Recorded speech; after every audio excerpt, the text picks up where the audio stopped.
So our first is Energy Maburutse, on the end, who is a Millennium Campus Network ambassador from Zimbabwe, who recently graduated from Lynn University in Florida, where he launched his school's U.S. Fund for UNICEF chapter.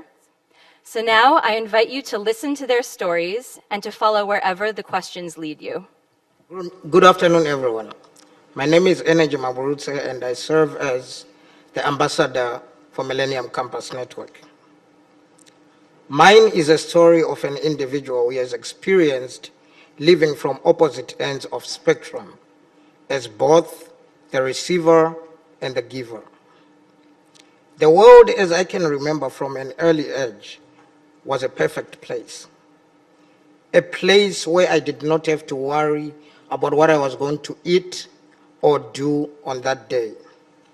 My mother used to make delicious food so that we always had enough to eat. Sometimes we even had so much, we would throw away the remains. Like any mother, my mom would rather walk on fire than to see me sad. She would take me everywhere she went, and whenever she was tired of carrying me on her back, she would put me in a wash tub for clothes and carry me on her head. The best rides I ever had till today. It was a perfect world. In my mother's language called Shona, there's a saying that goes, Chisingaperi chino shura. This translates to, all things come to an end. That phrase rang especially true when in 1992, Zimbabwe was hit by the greatest drought the nation had ever seen. The comfort and security I used to indulge in quickly began deteriorating. I did not understand why we were now limited to one meal each day. I grew up a very curious child and never hesitated to ask questions. Wondering if I had done something wrong, I asked my mother why we weren't eating as much as we used to. She explained to me the seriousness of the national crisis that was at hand, yet as a mother, still reassured me that everything was going to be okay. As if she was a prophetess.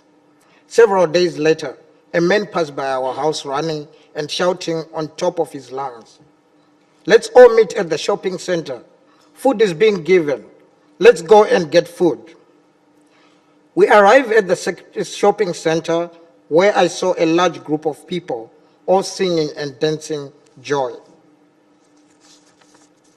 Several hours later, 2 trucks pulled in the center. Both were filled with bags that had letters on them. My mother read to me, USA Aid. The village chief began calling out people's names, and one by one, each individual went to the front to receive their portions. At my young age, this was all incredibly confusing. I had no idea what was happening on that day.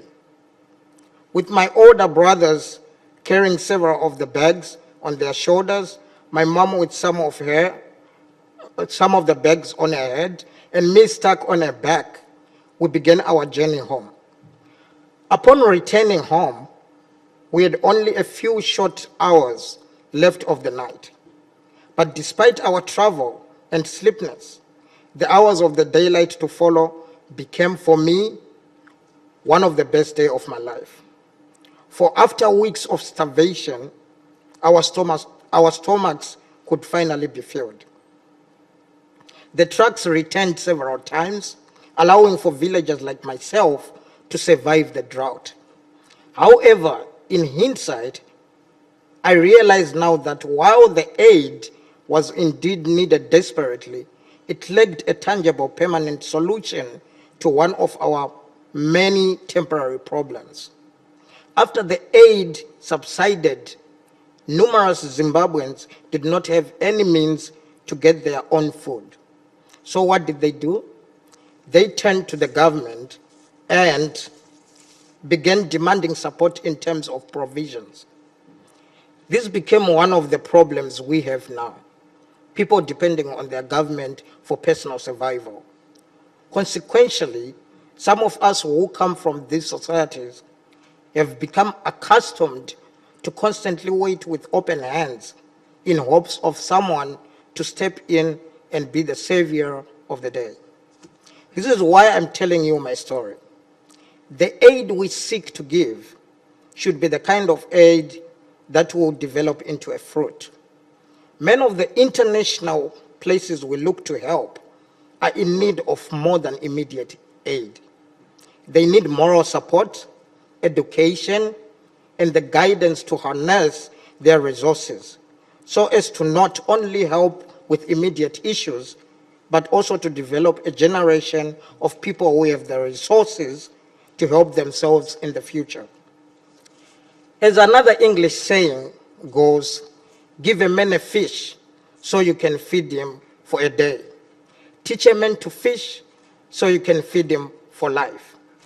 I sit on the board of trustees for ZimKids, a non-profit organization helping children affected and or infected by HIV/AIDS in Zimbabwe. One of the many reasons I admire this organization is the fact that it doesn't only give immediate aid, but it goes further to fund programs that will empower those that they help. In recent years, I've witnessed the organization grow into a center where children come and learn how to cook, sew their own clothes, farm, use computers. To me, this is what I consider fruitful aid. Learning from each other is one of the most effective ways to foster real, lasting changes in the population.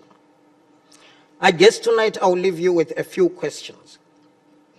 What is it that we can do to alter this dependence that the receiver has for the giver? And is your aid the type of aid meant to be seed that can develop in a fruitful and be implemented in the future, or it is just but a fruit that must be eaten now? All that being said, I would like you to always bear in mind that there are no heroes in partnership. Sidekick unite. Thank you.